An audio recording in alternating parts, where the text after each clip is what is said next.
Hey, everyone. Welcome back to another Monday night with Create Theater. Tonight's playwright is George Pfirrmann. So he's living in the Bay Area right now, but originally he was born and raised in New Jersey. Well, his heart is still in New Jersey, obviously from tonight's show.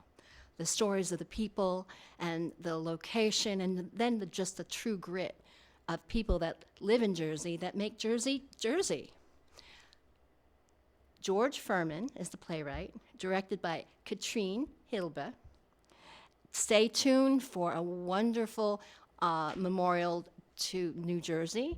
Make sure that you like and subscribe because you don't want to miss another Monday night. Enjoy.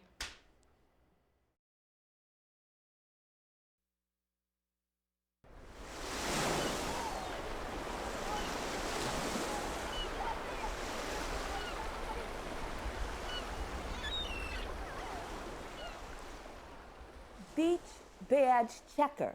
That's what I am. It's my job from Memorial Day to Labor Day. I usually work 5 days a week, but I'd work every day if they'd let me.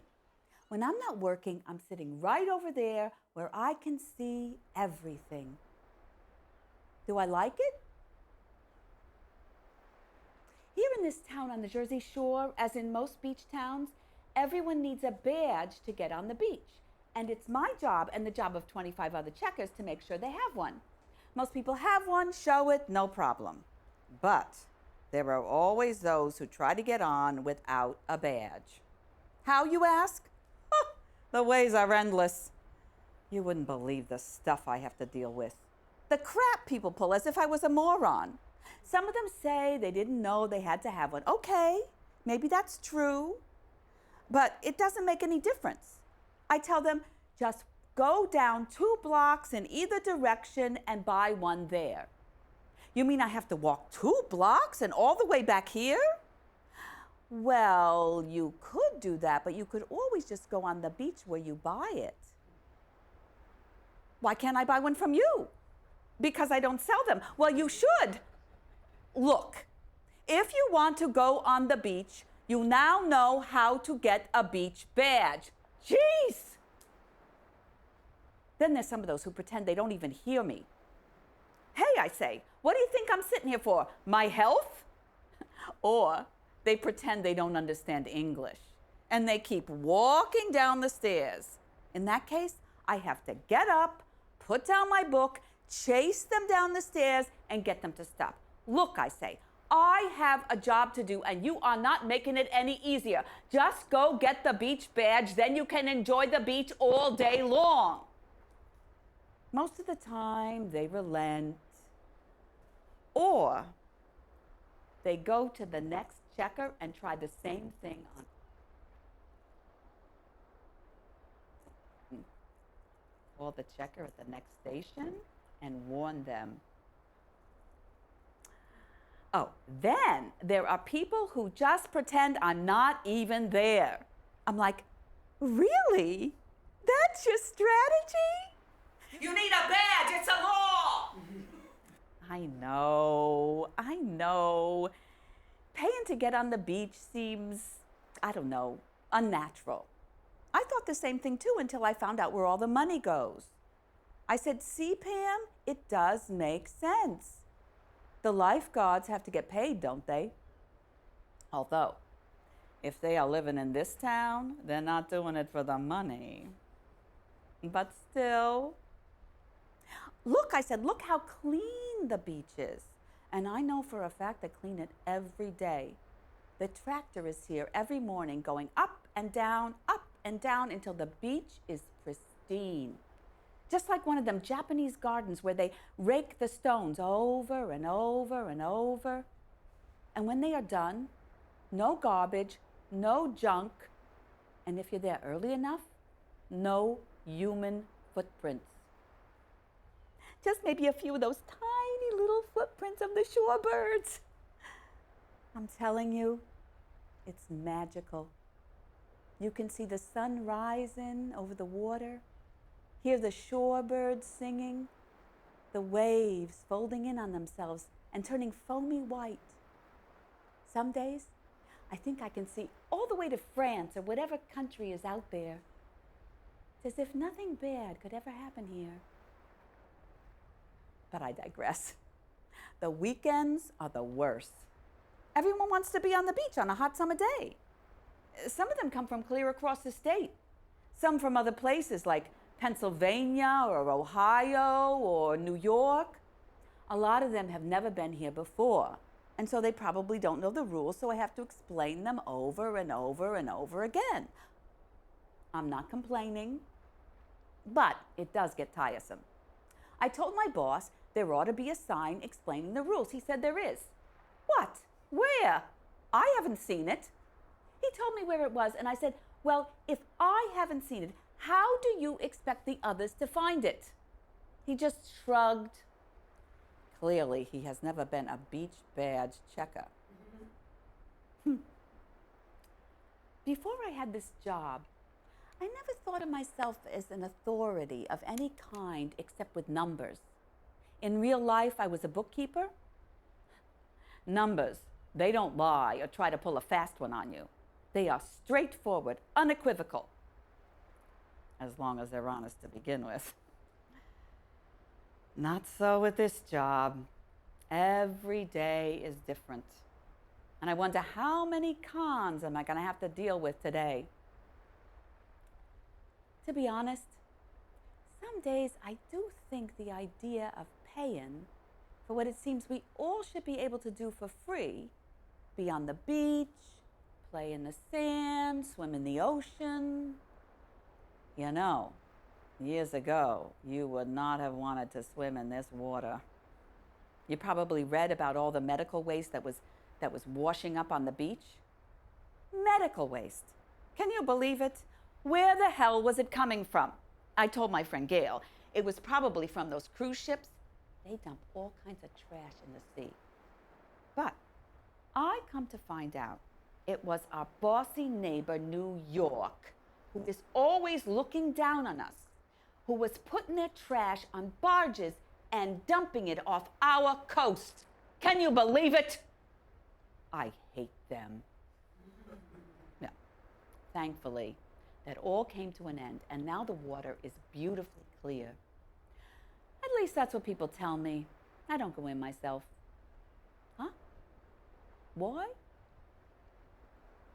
Anyway, the paying issue. If you live here, you can get a season pass for around $120.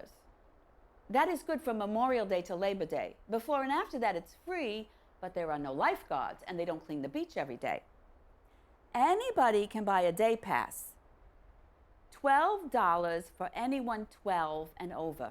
A bargain, really. I mean, try taking a family to the movies for that. Good luck.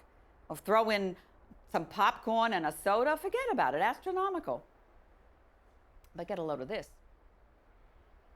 Children under 12 are free, right?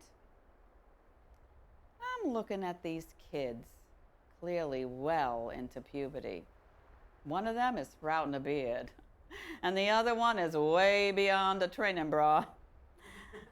Their mother says, they're 11, twins. They haven't seen 11 in years. I say to the kids, when's your birthday? They tell me. I look at the mother. Busted! Oh, I was about to tell you about this one day. It was one of those really hot August days. The sun was relentless. I almost called in sick. It was so hot. But I would never do that. No, I couldn't. So this family of 5, or was it 6, come up to me. I could tell by the way they approached me that they had never been here before, or maybe any beach in this country. They were shocked at how much it was going to cost. No, really. Even though they didn't speak much English, I could tell they didn't expect to pay. The mother says to me in her native tongue, with a little English thrown in, that in her country, they never pay. So I was thinking to myself, well, how does that work? So I could sort of understand her because of the Spanish I took in high school. Only 1 year, but that's another story.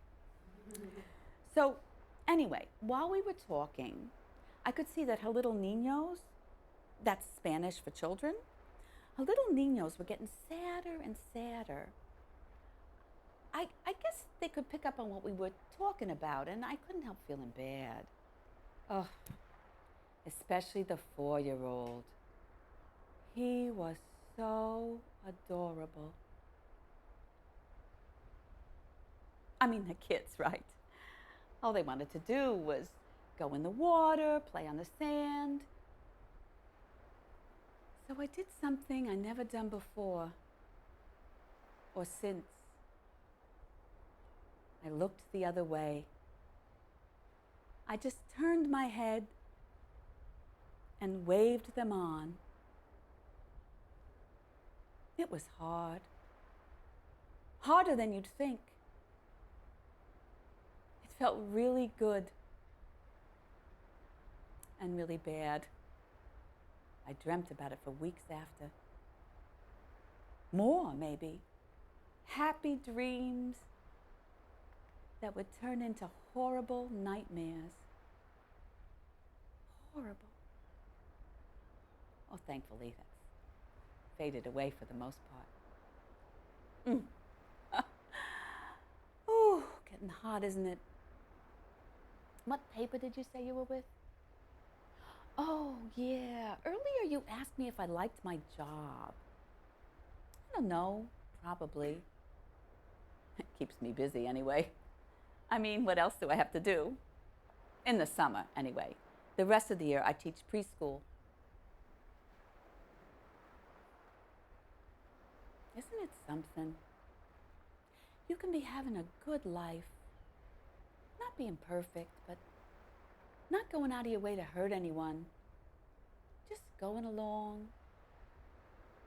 And then, for no good reason, wham! You step off the curb, a bus slams into you, and that's it. Where is the sense in that? Am I right? I mean, am I wrong? When was the last time I was on the beach? Could you ask me a different question? I know. I know. You don't mean any harm. I heard the other checkers, they're not as strict as I am. Oh, I don't mean they don't follow the rules. It's just that they don't handle the problems themselves. They call the boss and he comes down and handles whatever it is. I don't like to bother him.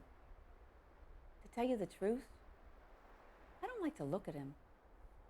I avoid him and have ever since that day. I can't wait till he retires, but I'm afraid that's not going to happen anytime soon. You know, now that I'm talking about it, I'm thinking that maybe he avoids me too. Huh. I never had that thought before. I wonder why that is. That he avoids me, I mean. I wonder what he feels when he looks at me. Pity, probably. No. More likely disgust. Yeah, that's it. Disgust. My husband wore the same look on his face just before he left. What kind of mother would let her 4-year-old? But it wasn't like that, it wasn't. I always watched him, always looked out for him, especially on the beach. I really did. But how could that be true, considering what happened? That is the question that haunts me. Maybe you're thinking I shouldn't work here if it's a big reminder to me all the time. Maybe I shouldn't. But it wouldn't stop me from thinking about it, reliving it day after day. No. I would rather be here. I feel closer to him. No. I couldn't just walk off and leave him. I am not that kind of mother. I'm not. Well, almost time to pack it in. Hey, Thanks for letting me spout off. Probably more than you ever wanted to know about the life of a beach badge checker. Really? You think so?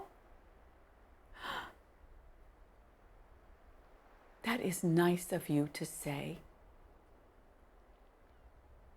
I wish I could, but I'm afraid it's not possible for me. No, it wouldn't be right. And I have to live with myself for what happened, for what I did. Forgiving myself? No. I couldn't live with myself. But thank you, really. Oh.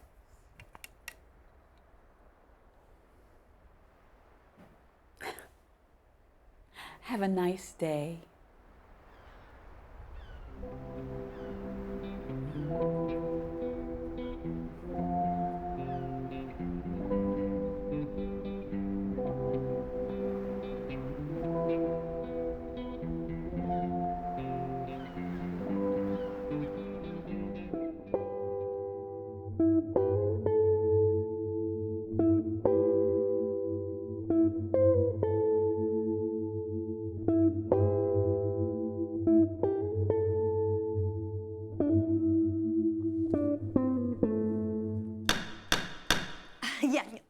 Believe me, Your Honor, I did not want to come here today, okay? But Mr. Doolittle over there has given me no choice. I told you.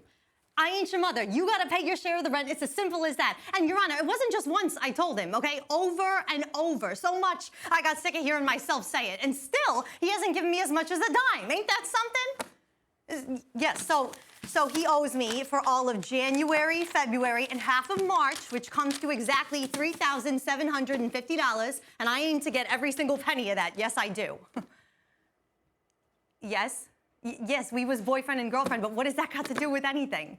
I ain't his sugar mama. He sure as shit ain't my sugar daddy. I apologize, Your Honor. Yes, that's right. It is my apartment. My name is on the lease and has been since I moved in exactly 3 years ago. What?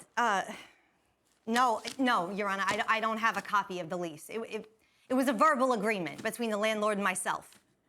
Yes, I know what I said, but I didn't mean I actually signed a piece of paper, all right? He told me the price, I agreed to pay it, and that's what I paid. It's as simple as that. I don't understand exactly how what I agreed to pay the landlord has anything to do with what Mr. Doolittle agreed to pay me, all right? You're mixing oranges and tangerines here. You know, they may look alike, but I'm telling you, they're different. All right, Mr. Doolittle agreed to pay me $1,500 a month, and that is what he owes me. Yeah, you keep asking me that, Your Honor, but the way that I see it, what I agreed to pay the landlord is one thing, and what Mr. Doolittle agreed to pay me is something altogether separate. No, I never said it was half, no, sir, I never said it was half the rent. Who do you think paid for all the furniture, huh? The bed, the towels and sheets, all the stuff in the kitchen, the stereo. I could go on and on. It sure wasn't him. No, he was getting a pretty sweet deal out of the thing, if you ask me. No, I provided everything except for the food. Although I gotta say, I did wind up feeding him a good amount of the time. And let me tell you, the man can eat. All right, he didn't get to be as big as he is by starving himself. No, sir. Unbelievable. Unbelievable. You know, I remember when he moved in here, all he had was a backpack with a couple personal belongings and maybe a toothbrush, and that was it. No, it didn't concern me. No, I assumed he had stuff in storage, or he was just, you know, one of those people who carried little more than the clothes on his back. No, it didn't concern me in the least. I don't understand, Your Honor, why we're dancing around the subject here, all right? The plain and simple fact of the matter is that he agreed to pay me money, and since February, he ain't paid me a dime. You don't need to know any more than that, okay? Please, if you could just, please, Your Honor, just order him to pay me what he owes me. We can end this drama and all go home. What do you say? Yeah, well, it should work that way. You'd be saving the taxpayers a whole lot of money. No, God, no. He ain't still living with me. I kicked that no-gooder out. Should have done it months ago. No, I don't know where he's living now. And Your Honor, I don't care. All I want is my money. Yeah? Yeah, you're right. It's a one-bedroom apartment. And yeah, Mr. Doolittle shared my bed. So what? What are you saying? You saying there's something wrong with that? Because I don't think there is. We was together. If we're going to be together, you're damn right we're going to be sharing a bed. Yeah, Freddie did some work on my car, and I cooked and cleaned the house. So what? He's a car mechanic. Why shouldn't he help me out? No, it wasn't tat for tit, whatever the expression is. No, it was just two people, right, who cared for one another, doing nice things for each other. Don't you do nice things for your special person, Judge? I thought so.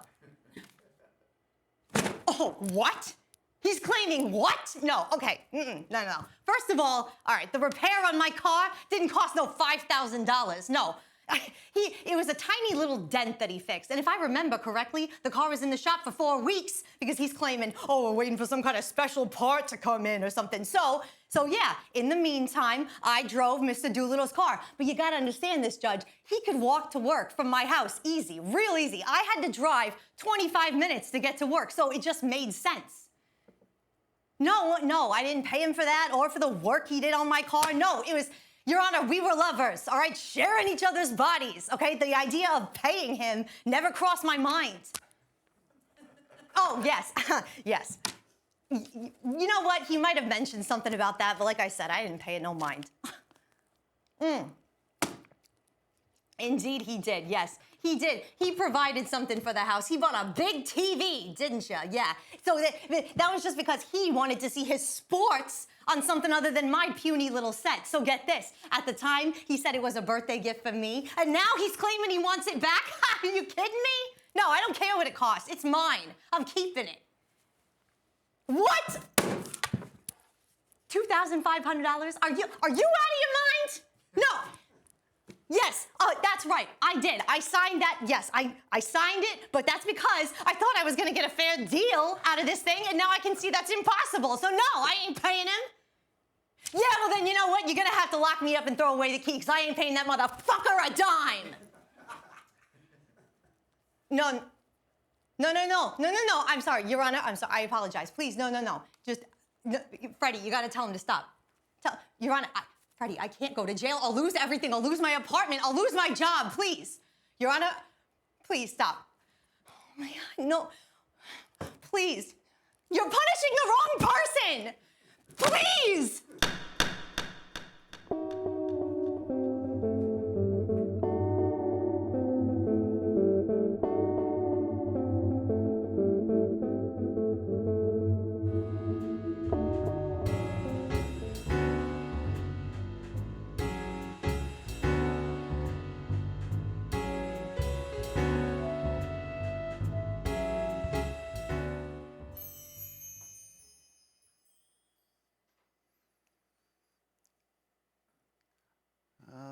Look at you. You look so pretty in this picture. I still recognize you. Although some days, no, wait, that's wrong. I mean, some days I get confused. It's this damn illness. I am so glad you were spared all of this. But no, I know your death was not easy, but at least it was mercifully fast. Diane, I'm wondering, I'm struggling with something. Can you help me? Damn it. Where are they?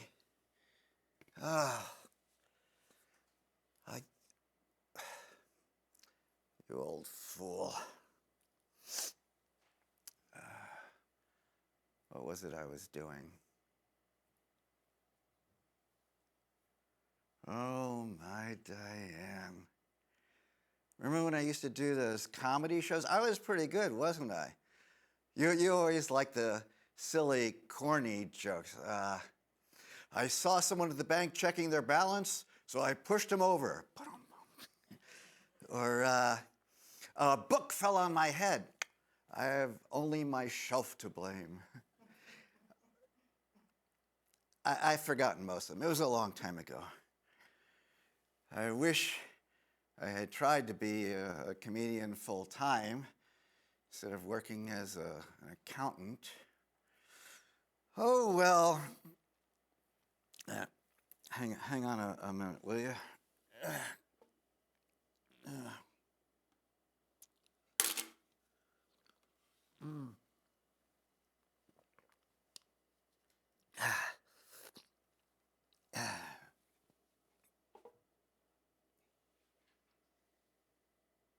Help?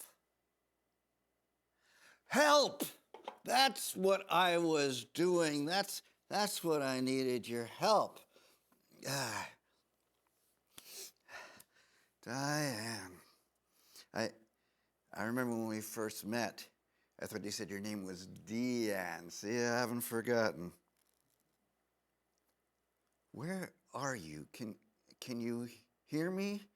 See me? Sometimes I feel your presence. I often feel Candy nearby, too. I can smell her. I hear her bark. Do you know what's happening to me? Did I tell you already? Yeah. It sucks big time. No, really, it's bad and it's only going to get better. Better? Why did I say that? I don't think that's true. No, worse. Worse. That's the word I wanted. It already has gotten worse. That's why I need your help. I remember when I used to play those nursing homes. Make them laugh. Help them forget their problems. I liked the idea. Did it work? I hope so. I could use some of that now to break up the monotony of feeling bad. I would see all those poor souls sitting in their wheelchairs. Some drooling, others stooped over, still others seemingly present.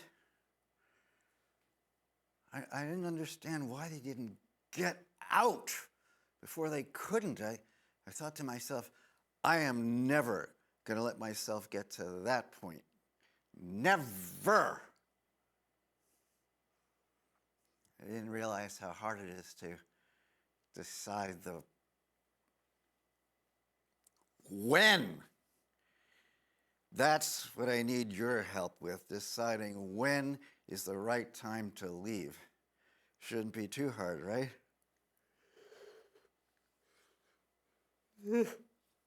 Oh, for crying out loud, man, be careful. Oh. Sorry.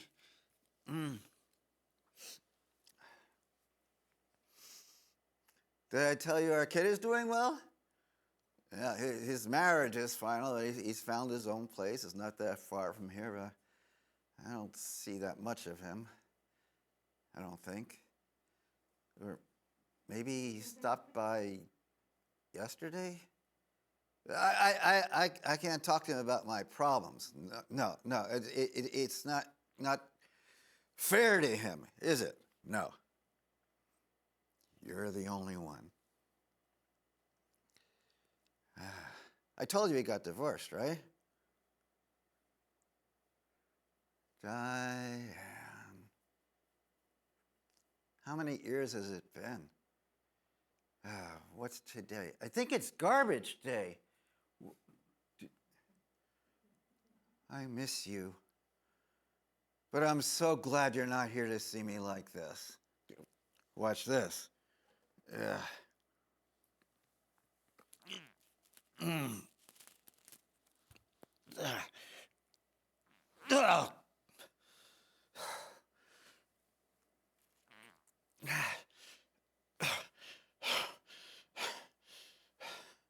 Pitiful, isn't it?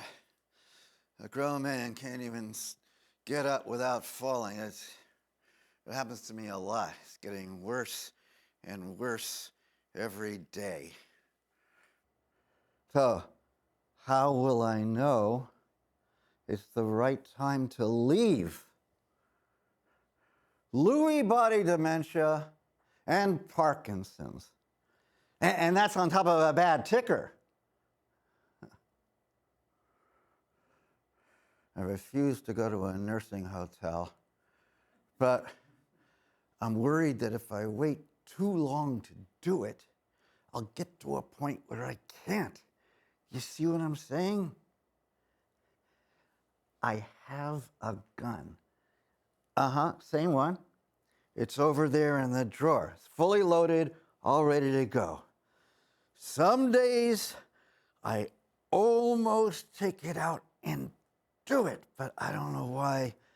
I just close the door for another day.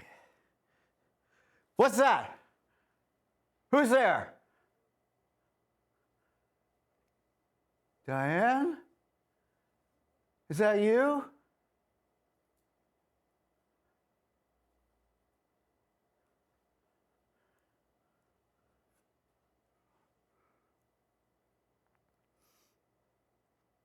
Remember when I used to play those comedy clubs in Newark?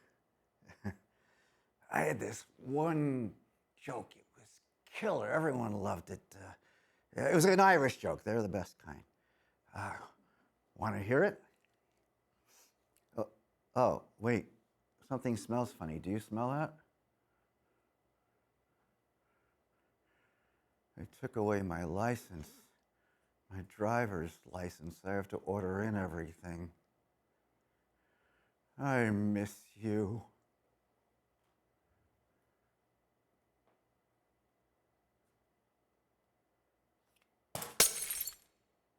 Oh! Oh my God, no. Ah!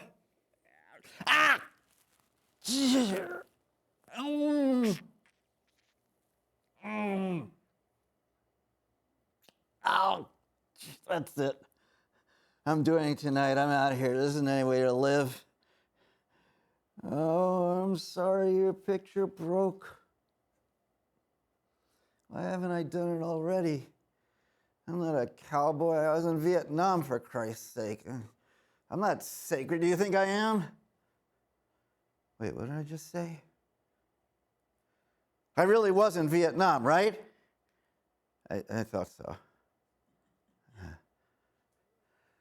New Jersey is a right to die state. Did you know that? Doesn't help me. I don't qualify the bastards. Let just one of them live the life I'm doing, and then what would they say? I'm so tired. I know I was never a good sleeper, but not like this. Do you think I was a good parent, father? It's probably hard on him with him working such long houses, long weeks, days, whatever. I guess I could have worked less, but we needed me to bring home the check. I have to pee. Am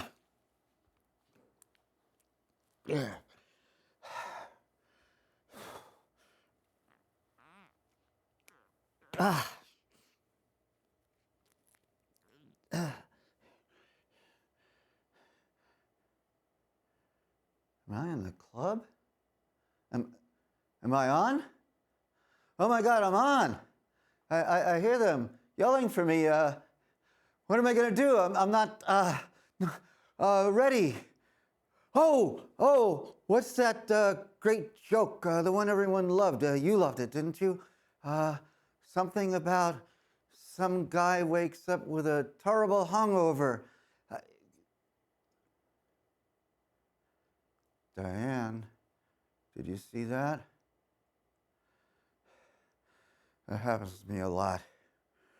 I'm there in the club, and I can't remember even one joke, not even my favorite one. So tell me, when will I know it's the right time? Do you think it's wrong for me to end it?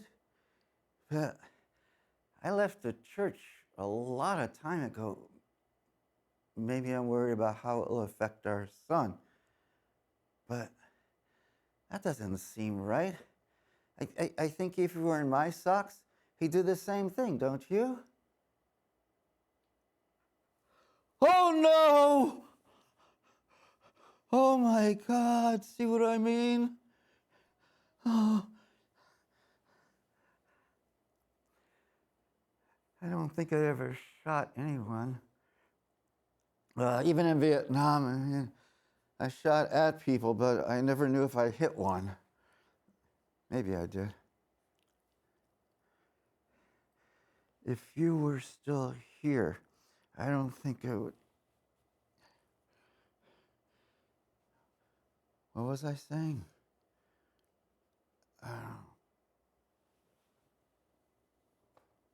No.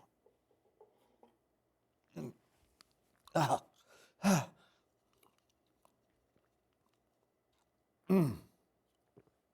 Ah. I think I'm hungry. Do I have any food in the garbage? Where's the kitchen? Did someone move it? Maybe I don't have to eat. An Irishman wakes up one morning with the filthiest hangover and no memory of the night before. Well, how about that? That was the great one, the one you liked, the one the crowd liked. I liked it too. What's the next line? Oh, look, the crowd is there. They're waiting for me to finish. Oh, I have to finish. Why are my pants all wet? I was holding something. What is it? Where are my meds?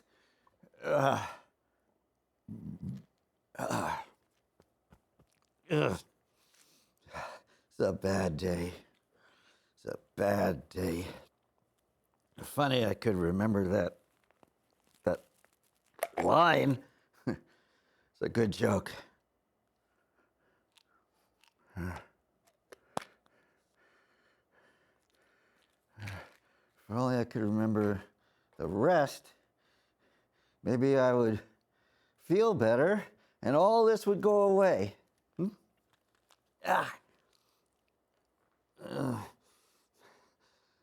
My kid. It's not going to get better, I know that. But some days, most days are worse than others. I forgot how to turn on the TV. What if I forget how to shoot myself? Or if I can't pick up the gun because it's too heavy?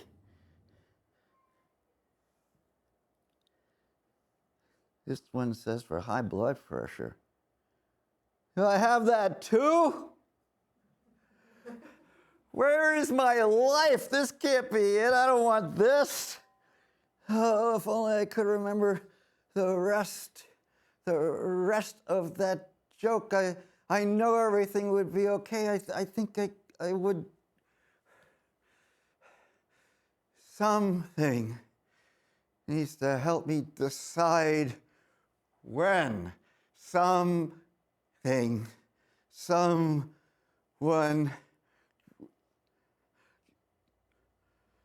Who are you? Who sent you here?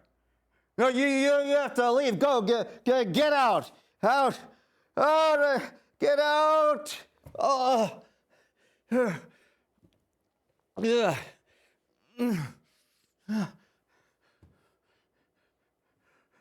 Where is it? Did someone took it?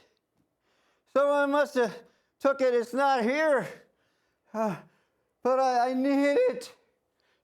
I really need it.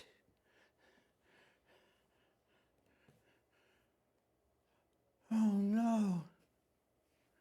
Oh. It's you. I didn't recognize you. No. That's it. I can't go on. Not without you. I can't. Ah!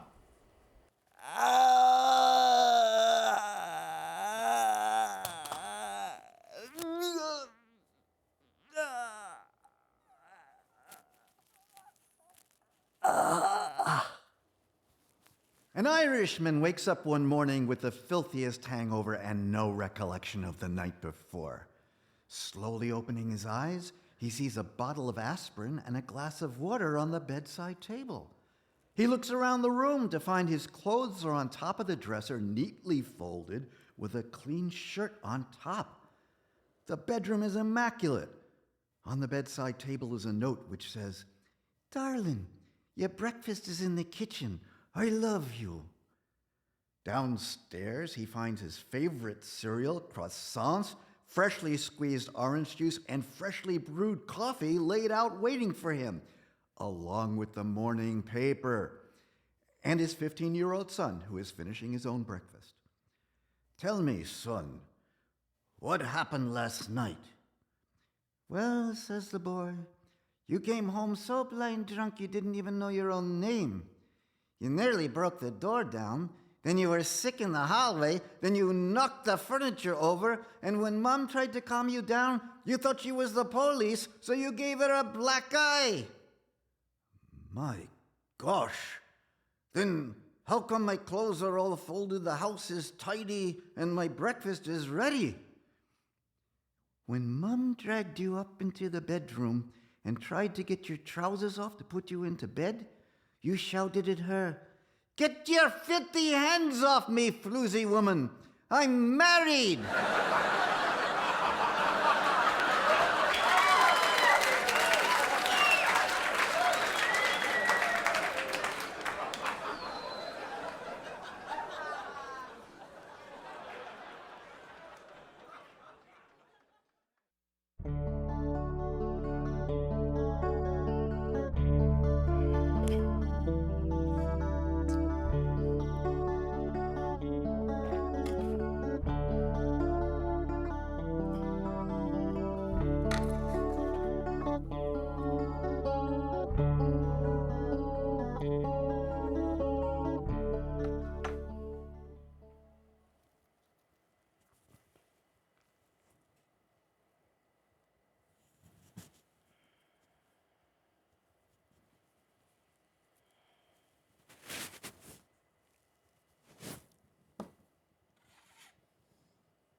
How could I have known it would lead to this?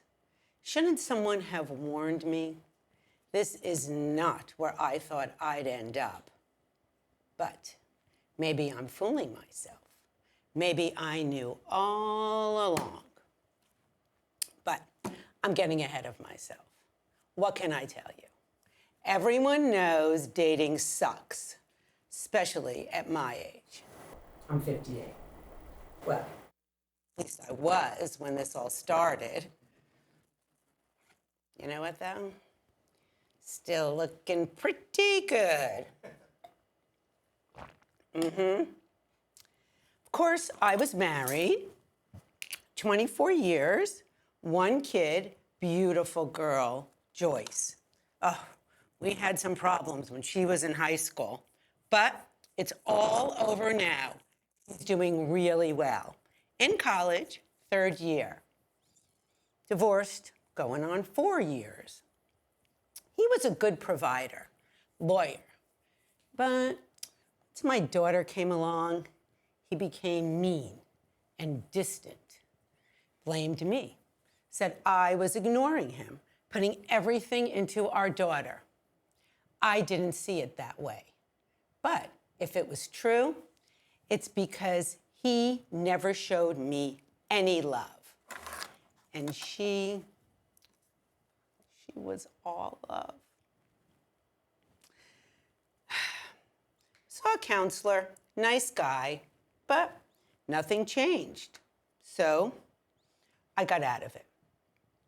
It took 3 years, huge lawyer bills, but it's all over now. Sometimes I still miss him until I see him, which is every other weekend. On account of we share custody of our dog, Raffles. But you know, when it was all over, all the fighting, the arguing, the divorce, I thought, so now what? Don't get me wrong. I am not one of those women that needs a man to be fulfilled. Oh no. I have my girlfriends, we go places, we do things. But it'd be nice to have some male energy around sometimes. You know, I had a career. That's right. I was an emergency room nurse for years. Once Joyce left for college, that's my daughter, I went back and got a master's. But I got a little burnt out on the profession. So I don't need a man to make me feel fulfilled. I am perfectly fine on my own. But I started getting bored, maybe lonely. I live in Moonachie. It is a small town in Jersey, stone's throw from the city. I know practically every single man there, and those that aren't, but like to think they are. There's nothing for me there. So if I want to see if there's someone out there, I'm forced to use the apps. Same terrible stories. You go out, they're all over you, telling you how beautiful you are, how sexy, how they want to see you again. Then nothing. Ghosts me. Over and over it happens. What's up with that? If you're not interested, tell me. I'm a big girl. I can take it. Grow up already. This ain't high school. But you know what? It is for them. Then I meet this guy. Gorgeous, beautiful body, smart.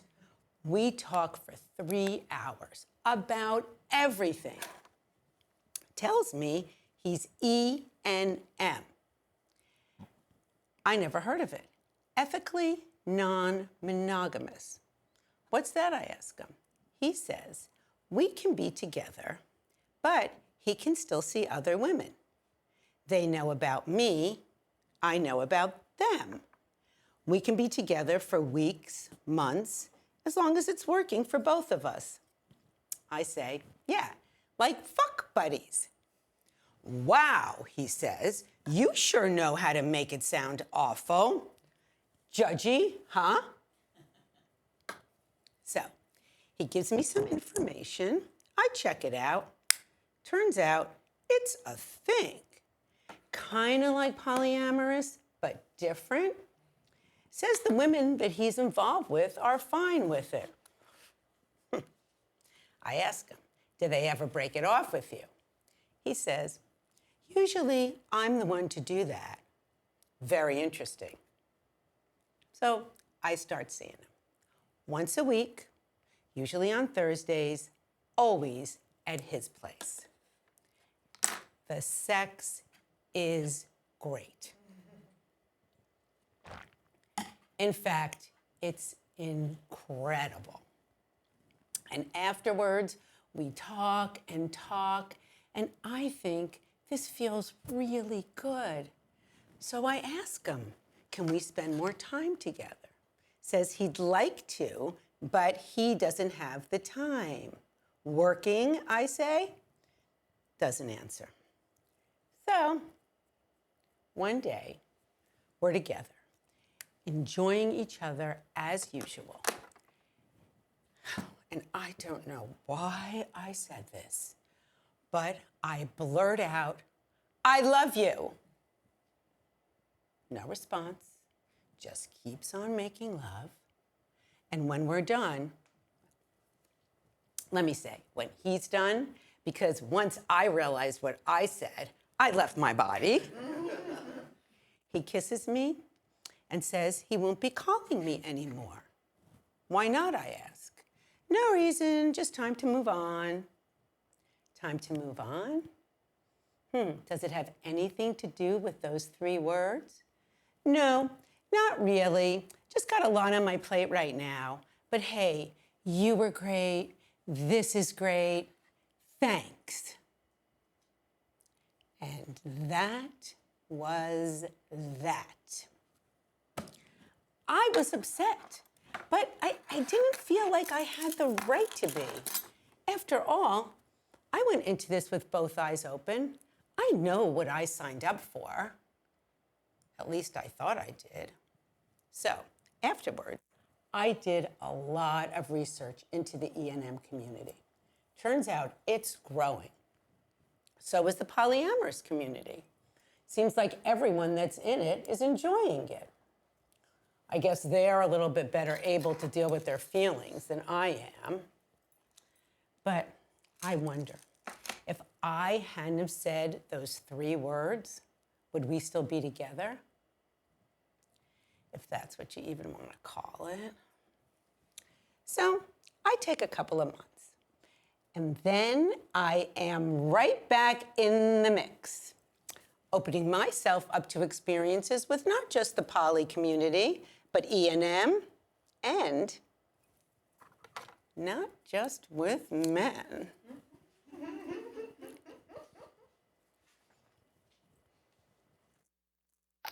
I'm not gonna lie. I had fun for the most part. But when it was all over, I was still by myself. By myself with my experiences, my memories, postcards from that life, but by myself. I'm 62 now, still looking good, if that matters. Still miss my ex until I see him. Still searching for that something else. But what? What is it?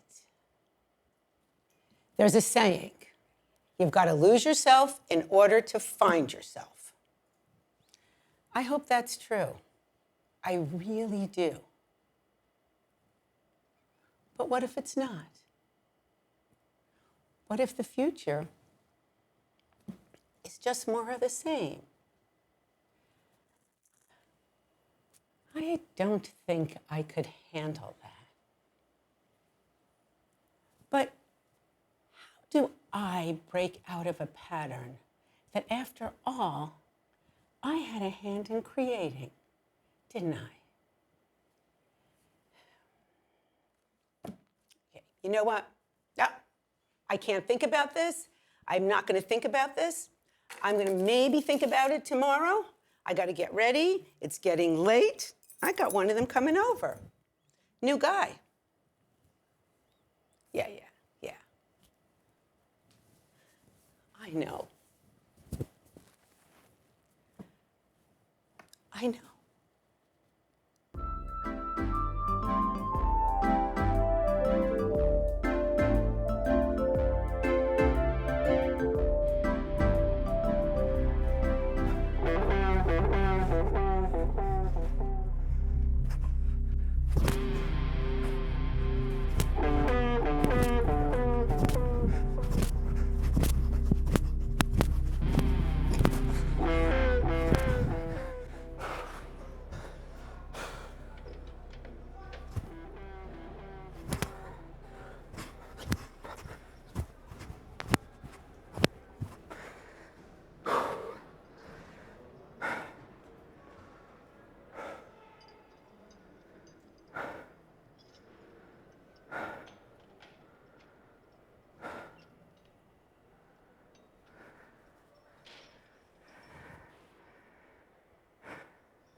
Had a meeting with the parole counselor earlier today. He's trying to help me prepare for the parole board hearing. It would be my first. Didn't go well.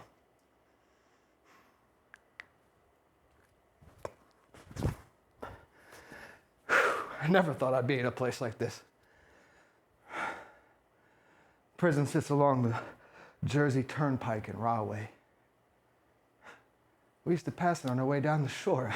I remember sitting in the backseat of our car thinking, I wonder what it'd be like to have to live there.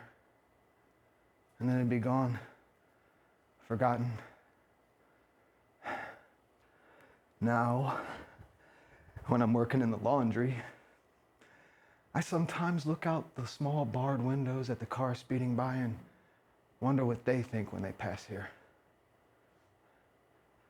Probably think we're all monsters.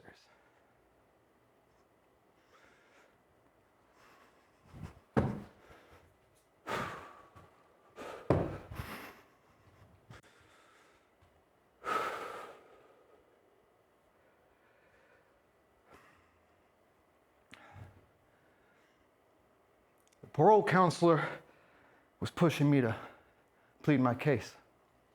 Play up all the good things I've done. What good things? I'm thinking, what's the point in that? It became very clear to me after settling into my cell that I better have a good relationship with my head if I'm going to make it in here. Either that or fill it with prison politics, you know, how to reward your friends, punish your enemies, get the stuff you need. I wish I could say I was able to tame my mind.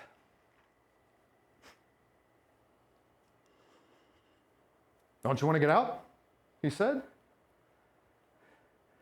My head immediately fills with an image of that moment when I made that idea impossible forever. Tries to convince me to think of the good times. No! I'm thinking, what's the point in that? Anytime I go in that direction, my mind is filled by that one blinding moment of rage and hurt and shock. But you're not like the others. You're basically a good guy who lost in one terribly tragic moment, he said. It may be true that the wrapping I come in is different from the others.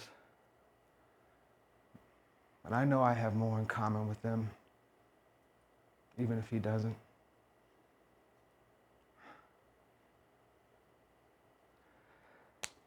You're right. You're right, you know, to think I'm lying if I say I never fantasize about getting out. And I can make a pretty good case for it in the courtroom of my mind. But eventually I always come face to face with this overwhelming fear that stops me cold.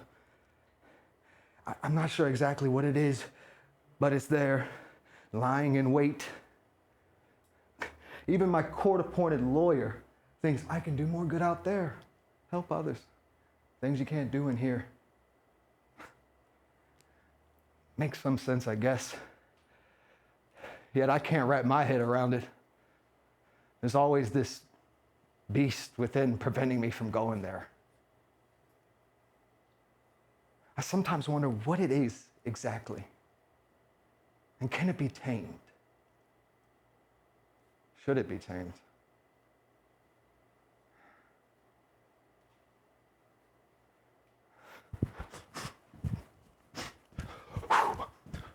Who am I? Once upon a time, I knew, or thought I did. Kind of a puny but happy kid until I hit my teens and fucking exploded. I loved becoming big and strong and powerful. I lifted weights every day, religiously, to push it even further. I wasn't into sports, but my friends constantly tried to get me to join the football team. But my heart was set on the Marines. My senior year, I had it all lined up. Spoke with the recruiter. I'd go in a day in after graduation. But then, I met Betty, and nothing ever felt so right. We clicked immediately. We did everything together, inseparable.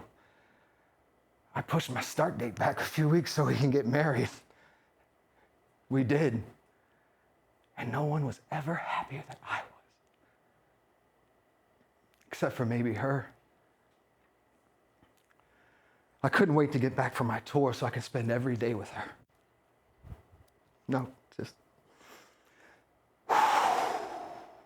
stop. Don't go there. No.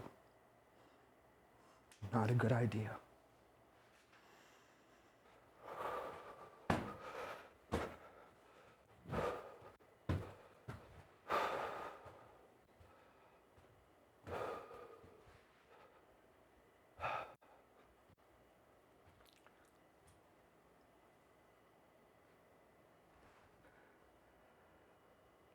The parole counselor said there might be others at the hearing. Who, I asked? Those who would be most affected by your release? Her family? Your father? Your son? Do you think my son might come? Really? Possibly. Do you think I could see him? No. Even if he does come, your interview will be in private. I see. The only person that's come to visit me all these years has been Dad. And I almost wish he wouldn't. I can tell that this has broken him. He doesn't tell me what he gets out of coming here.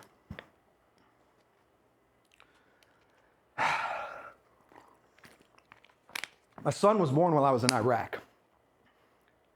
Suddenly, I was aware of being vulnerable in a way I never had been. I became cautious, risking less, not being as aggressive. And as a leader, that is a mistake, a big mistake. And others paid the price. My friends, fellow Marines, I thought I could recover. And I might have. The other thing didn't happen. When I got out, I worked for a firm providing security for a corporation. Everything was going well until it wasn't. The erratic confidence, stupid mistakes, the war hero that's got blood on his hands he can't forget. But Betty was great during all this. She really tried to help me heal. And we had some good days, weeks even. But the gloom always returned. Usually the sight of my son broke through the darkness. We spent a lot of time together in those days. We had a good relationship that meant a lot to me. Until he became a teenager. And then his presence began to bug me as he became more distant.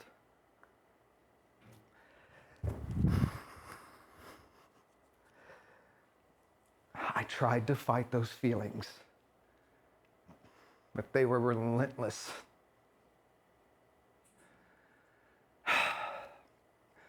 As the darkness spread, I had to stop working. Thought it would be for a few weeks. Then it turned out to be slowly forever. Still, Betty was right there, rolling with the punches, trying to lift me up, keep us going. But as the stressors mounted, it began to wear her down too. The fighting, arguing, silences all increased.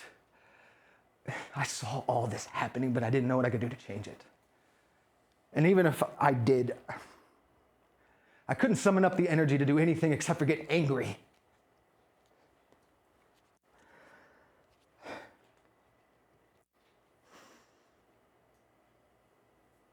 The parole counselor wants to have another meeting.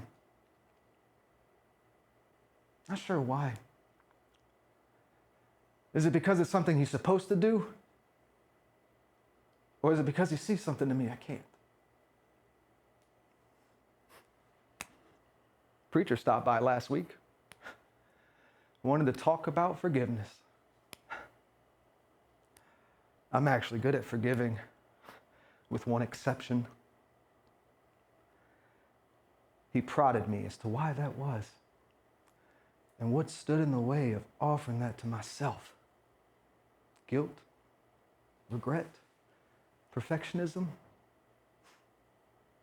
Sure, all of those things. But there was one other thing, and he knew it, and so did I.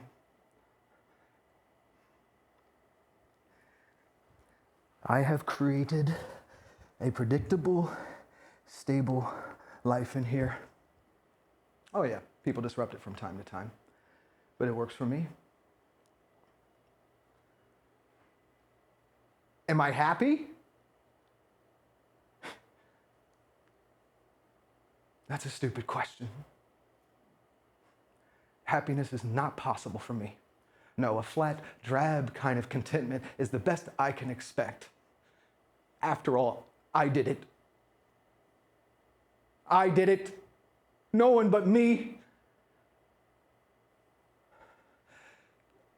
I was running from the house that night, not because I was running from what I did. No. I was running because I couldn't stand the fact that my son had walked in and seen the bloody effect of my rage. And in that instant, I shattered his idea of two of the most important people in his world, changing him forever.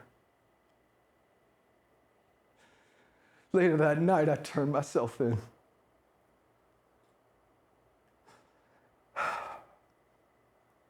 As a combat veteran, I have seen it cause a lot of bloodshed. But nothing I'd done could have prepared me for what I did that night. And to the one person in this world I never thought I could lift a finger to harm. But then, in the heat of that argument, she said something that anybody else could have said and I would have blown off, but coming from her, I don't know.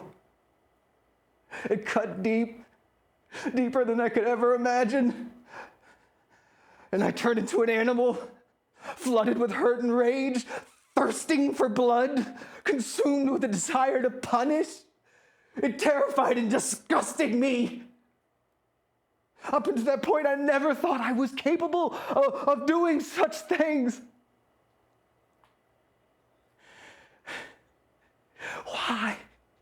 Why did it cut so deeply? I've tried to dissect the words, see where the path led.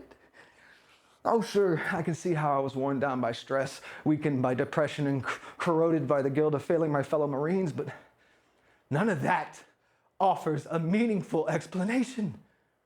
No. The bottom line is that under the right circumstances, that part of me is there.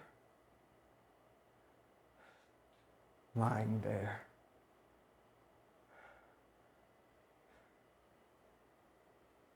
And now I know it's always been there. And always will be. That's it. That's why the thought of leaving prison terrifies me. I don't know what lies beyond these walls. All I know is that in here, I'm safe. Because I can never get close enough to anybody in here to ever risk losing control because of something they said or did. Maybe, just maybe, the beast within is really my friend, keeping me from ever having to go to that place, from ever having to become that person, a person capable of causing such pain, creating such horror. Yes. That's it. I don't need forgiveness. I need protection. It's my own sentence, and the only one that counts.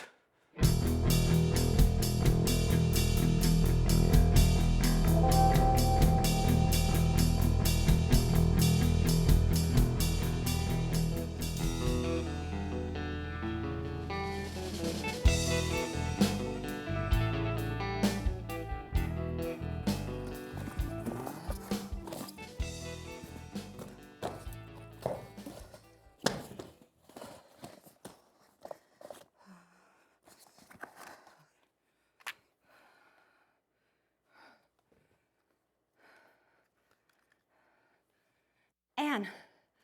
Oh, thank God you're home. Oh, well, but can you talk? Great. I have to tell someone. I just did something I never thought I would do.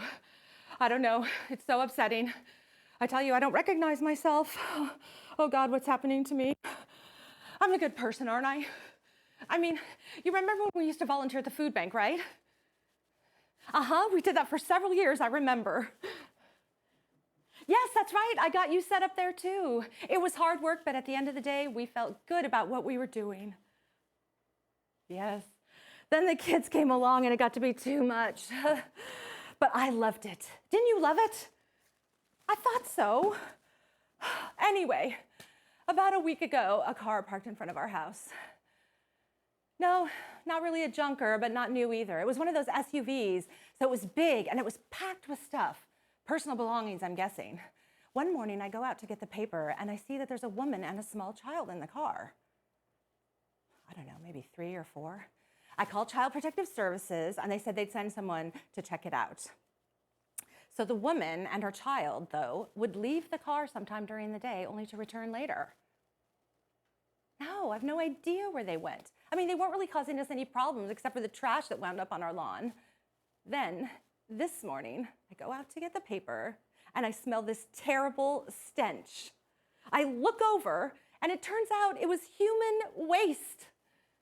I couldn't believe it. They had crapped on our lawn and wiped themselves with newspaper. Our newspaper. It was all lying right where they left it.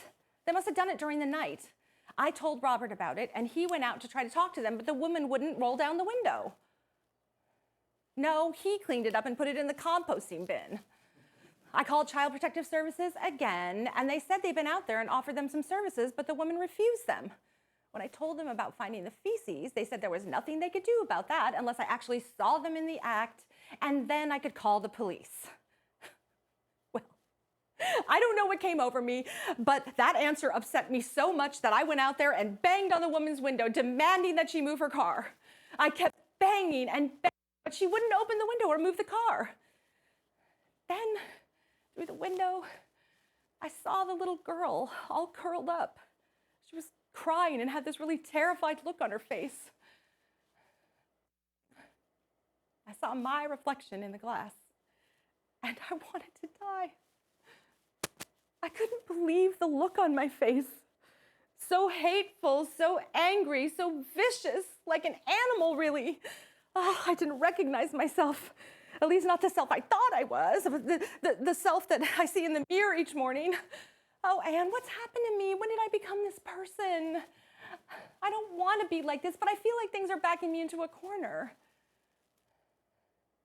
Yes, not just the homeless situation and the crime, but all the other stuff going on.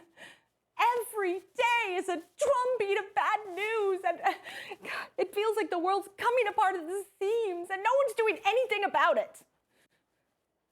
Yes, I'm angry. Angry at the woman for parking her car there and setting up this whole situation, but I know that doesn't really make any sense, right? Yet, if she hadn't parked there and crapped on our lawn, I would never have seen that ugly, ugly side of myself. Oh, that is not me. I treat people with respect. I acknowledge my privilege. I give to charities. I vote for the good people who will make this world better. This anger, this rage is not me. It's just a sign I've been pushed too far. All the problems of the world are really getting to me, even here in beautiful Upper Montclair. My God, it's a crisis. I'm having a breakdown of some kind. The world I've lived in, grew up in, married and had my children in, the world I've loved all these years has cracked open, and I can never go back to it because it doesn't exist. It's as if the dream I've lived my whole life has crumbled. Humpty Dumpty, Humpty Dumpty. Wow. No. I don't want this to be true. I don't. I want my life back. I didn't do whatever it was that led her to live in her car. I don't even know her. It's someone else's doing. They should suffer. Not me. No, not me. Oh, Anne, what am I going to do? I don't know. For the first time in my life, I'm scared of the future. Aren't you? I don't know where to turn or who to turn to. I don't even know if there's a solution to any of this, but there has to be, right? I mean, this is America, right? There has to be a solution. There's always been one. What do you mean, not for everyone? What? That's not my fault. I didn't steal their land. I'm second generation. My people weren't even here. Why are you saying that now? Can't you see what I'm going through? Aren't you listening to me? I mean, what kind of friend are you? And now is not the time. Can't you see that? I can't take it. I can't take it. That's it. I'm hanging up. That's right. No, I said I'm hanging up. Goodbye.